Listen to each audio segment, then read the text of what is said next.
get on to the big corporate story of the day. The big question, of course, is the Telkom turnaround plan bearing fruits? To answer that question, we do have the Chief Executive, Sipho Maseko, at the desk. Thank you so much for making the time to join us.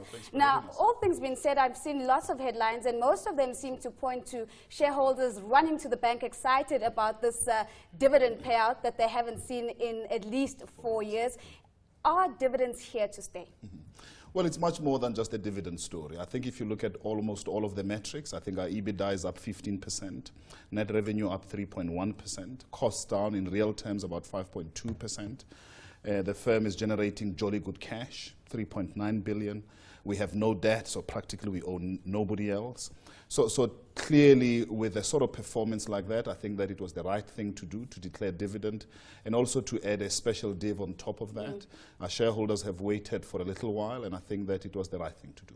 Sipho, I remember when you came into the position, I think the share price was around 11, 12 rand. I know chief executives, they don't like to talk about the share price, but the share price has been up 66, 67, 70 rand. Let's not talk about the share price, but talk about how you've done this, how you've produced, in other words, a set of numbers where your revenue is reasonable, but the headline earnings are much more. Now, you're doing something right when your earnings and your profit are quite a lot more than your revenue. Sure.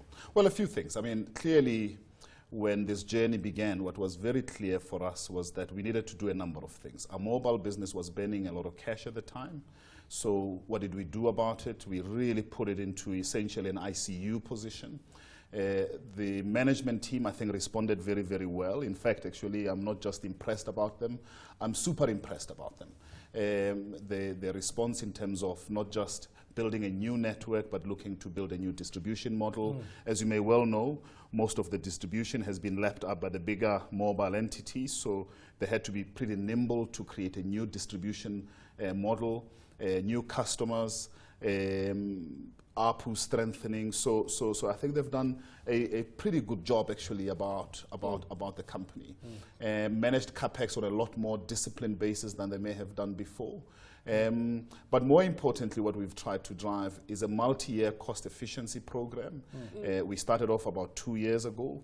All costs were on the table, nothing was off the table, and that journey will continue going forward. We've also sought to begin to arrest the decline. So clearly the decline in voice will continue. We know about that. It's not just a phenomenon for us, but it's a phenomenon globally as voice revenues decline. Voice is finite. You can only talk to a point, and then you can't talk. Well, I don't know about that. Whilst data is infinite. But Joseph, we want to come to Joseph in a moment. But Joseph, before you ask your question, I think we've got a graph of what the share price has done since you took over. So let's just have a look at that, because that was what I asked. And that certainly looks like a lovely mountain that's been climbed.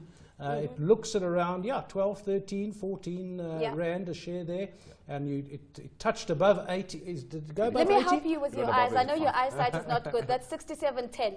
Right. Going to 85. Yeah. 85 cents, that's the target he's put down. Look at the maximums and minimums. It's like temperatures. Let's have you covered. Fantastic. Mr. Maseko, one of the key issues, Sipho, why is it businesses, when they're restructuring or trying to cut costs, and I see you talked about 5% reduction costs, this is mainly based on retrenchments and reducing staff and so on. Isn't there any other strategies I believe businesses can employ to be able to have a turnaround? That's the first point. The second point really is that your mobile, you say it's in ICU, but certainly with government as one of the major shareholders, why could not sell the network to government employees? Yeah, so I mean, just on costs. We've looked at all classes of costs. I kind of call 3 categories of costs. First party costs. There's people. We started with management layers. So just to give you a perspective, the number of layers between the top man and the customer was about 13, 14 layers. So, and you can tell, by the time I get a customer complaint at my desk, the guy is blowing his gasket off because he's been shunted around the entire company. So clearly the number of layers that we had created quite a lot of complexity, and the spans of control were very thin. So we had one-on-one relationships where we were salami slicing accountability, so we needed to fix that. We then looked at what we call second-party costs. So those costs, you don't see them. Those costs hide in cost of goods. Yeah. And that is why one of the things we're beginning to see is that even our margin performance is beginning to be better. So we open that up. We look and interrogate every cost line. And thirdly, it was third-party costs. So all of our suppliers, we brought them in. We told them these are tough times, so you guys have to reduce the costs that you sell this stuff to us.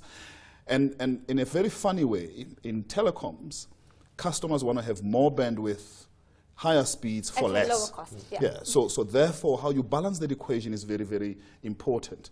We haven't had a target around retrenchments, but we're pursuing a staff expense to revenue ratio, where 2 years ago we had about 31.5%. Global benchmarks is that we should be at about 22%. Over the next 5 years, we need to get to about 25%.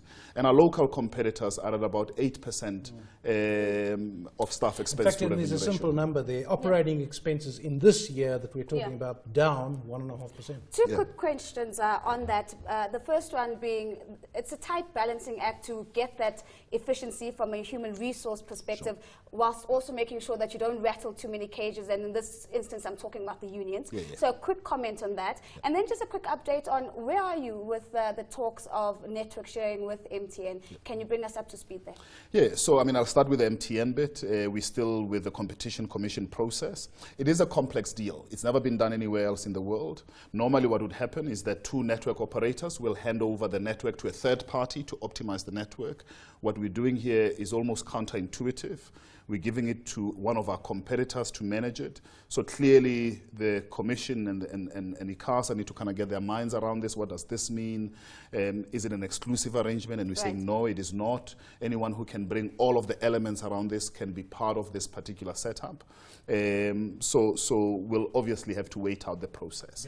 Sipho, one of the analysts who came into our studio at the time when the share price was around 13 Rand, very scathing, and he said, Telkom, it's basically a copper mine.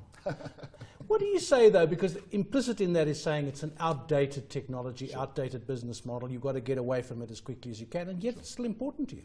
Well, I mean, one of the things we're doing is we're modernizing the network, especially the access network.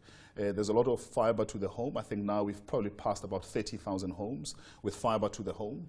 We're also modernizing our mobile network with LTE and LTE Advanced.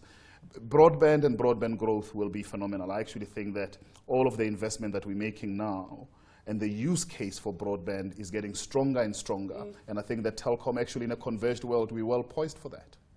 Well, good results for Telkom. Certainly a good share price picture that we saw there, even though I couldn't see all the numbers on it. And what I was trying to do was say where it was at the bottom and the top, not where it is now. I'll contact lenses. I know you don't like glasses. They'll work, I promise. Or you can borrow my eyes for a moment. A very big thank you to Sipho Maseko. He is the Chief Executive at Telkom.